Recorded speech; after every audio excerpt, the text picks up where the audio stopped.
নমস্কার বন্ধুরা, খাবারের ইতিকথা চ্যানেলে আপনাদের সকলকে স্বাগত জানাই। যে সকল বন্ধুরা আমার চ্যানেলকে সাবস্ক্রাইব করেছেন তাদের জন্য রইল অনেক অনেক ধন্যবাদ। আর এখনও যারা আমার এই ছোট্ট চ্যানেলকে সাবস্ক্রাইব করেননি তাদের জানাই অনেক অনেক অনুরোধ।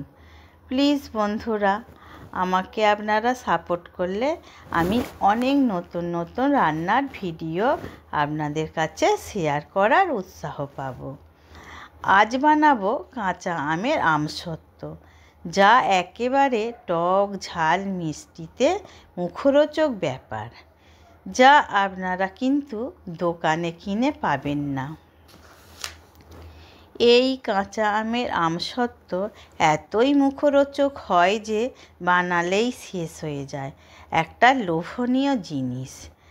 কাঁচা আমের আমসত্ত্ব বানানোর জন্য আম ছোট ছোট পিস করে কেটে নিয়েছি। এবার আম সেদ্ধ করার জন্য কড়াই জল দিয়ে দিলাম।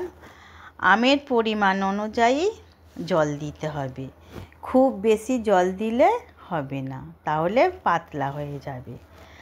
আম সেদ্ধ হয়ে গেলে একটা ম্যাশার দিয়ে কড়াইতেই ভালো করে ম্যাশ করে নিয়ে একটা বড় ছাঁকনির সাহায্যে আমের শাঁসটা ছেঁকে নিতে হবে, যাতে করে আমের সুমগুলো আমসত্ত্বে না থেকে যায়। এরপর গ্যাস অন করে কড়াই বসিয়ে দিতে হবে আর আমের শাঁসটা কড়াই দিয়ে দিতে হবে। তারপর নিজেদের পছন্দ মতো চিনি, গোলমরিচ গুঁড়ো ও স্বাদ অনুযায়ী বিট লবণ ও 1 চামচ চিলি ফ্লেক্স দিয়ে দিতে হবে। আর কালারটা সুন্দর আসার জন্য 3-4 ফোঁটা গ্রিন ফুড কালার ওর মধ্যে অ্যাড করে দিলাম। এরপর ফোটাতে হবে যতক্ষণ না একটা চিট আসে।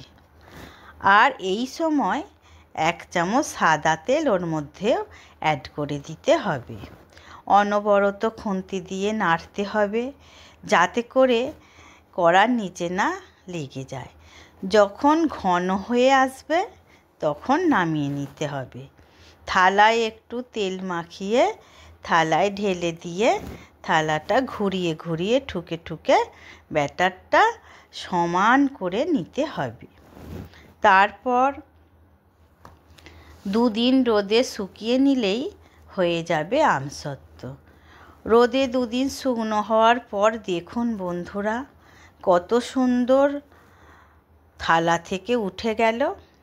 আমসত্ত্ব একটু পাতলা হলে খেতে খুব ভালো লাগে। এই আমসত্ত্ব কেটে রোল করেও রাখা যাবে, আবার পিস পিস করে কেটে একটার উপর একটা চাপিয়ে দোকানের মতো করেও রাখা যাবে। আর টেস্টের কথা সে তো না খেলে মুখে বলে বোঝানোই যাবে না। প্লিজ বন্ধুরা, যারা এখনও বানাওনি তারা